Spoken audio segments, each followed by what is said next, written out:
Hello hi friends, నేను మీ cooking Saritha. ఈరోజు కొబ్బరి కర్రీ ఎలా చేసుకోవాలో చూద్దామండి.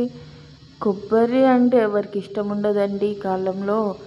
అసలు తినాల్సిందే కొబ్బరి కదా. కొంతమంది ఇష్టంగా తినలేరండి పచ్చి కొబ్బరి. తిననప్పుడు ఏం చేయాలంటే ఒక కర్రీ వండుకోవాలండి.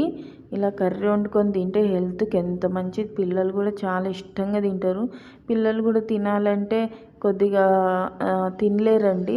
అలాంటప్పుడు ఇలా కర్రీ వండి వాళ్ళ స్కూల్కైనా బాక్స్కైనా ఇంట్లో ఎప్పుడైనా ఖాళీగా ఉన్నప్పుడు ఇలా కర్రీ వండుకొని తినండి. చాలా అంటే చాలా బాగుంటుందండి. ఒక్కసారి వండుకొని తిన్నారంటే మళ్ళీ తినాలనిపించే కొబ్బరి కర్రీ అండి.